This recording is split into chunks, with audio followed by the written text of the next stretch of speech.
આજે ઇતિહાસના પન્નાઓ પર લખાય તેવો એક ઐતિહાસિક દિવસ છે.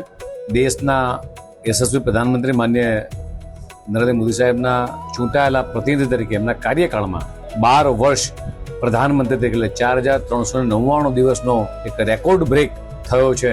અને આ વિકાસના 12 વર્ષ, જન સમર્થનના 12 વર્ષ, જન કલ્યાણના 12 વર્ષ, વિશ્વાસના 12 વર્ષ ખૂબ સારી રીતે એમણે કિસાન હોય, મહિલા હોય, યુવા હોય, ખેડૂત હોય, ગરીબ હોય, આ તમામ દેશના 140 કરોડ ભારતીયોની સતત ચિંતા, રાષ્ટ્રની સુરક્ષા વધારવામાં એમણે ખૂબ બધું કામ કર્યું છે.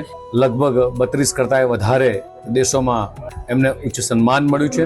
અને આજે ભારત દેશના આપણને સૌને 140 કરોડ ભારતીયોને ગૌરવ થાય એવું આખા વિશ્વની અંદર આપણને સ્થાન પમાવ્યું છે. અને જ્યારે એમનો આ કાર્યકાળ 12 વર્ષ પરિપૂર્ણ કરી જ્યારે આગળ વધી રહ્યા ત્યારે સમગ્ર દેશ અને ગુજરાતના તમામ તીર્થધામો, પ્રસિદ્ધ મંદિરોની અંદર જેવી રીતે આજે વડનગર એમની જન્મભૂમિ હતી ત્યાં આગળ જેમાં જે પૂજા અર્ચના કરવામાં આવી તેવી જ રીતે ગુજરાતના તમામ ગામમાં મંદિરોમાં, પ્રસિદ્ધ મંદિરોની અંદર આજે પૂજા અર્ચના કરી એમના લાંબા દીર્ઘાયુ માટે, આયુષ્ય માટે બધા જ લોકોએ પ્રાર્થના કરી છે કે જે રીતે માનનીય પ્રધાનમંત્રી મોદી સાહેબ જે રીતે 140 કરોડ ભારતીયની સુરક્ષા કરી રહ્યા છે, આ રાષ્ટ્રને અખંડ બનાવી રહ્યા છે, જે રીતે રાષ્ટ્રનો વિકાસ થઈ રહ્યો છે, એટલા માટે જ આજે દેશની 140 કરોડ જનતા એમને અપાર પ્રેમ કરી રહી છે.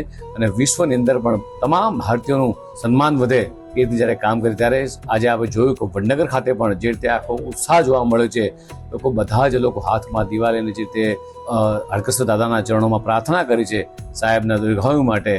અને આજે દાદાના ચરણોમાં અમે બધા સૌએ પ્રાર્થના કરી છે કે સાહેબના દીર્ઘાયુ માટે, સારા આયુષ્ય માટે અમે સૌએ પણ પ્રાર્થના કરી છે.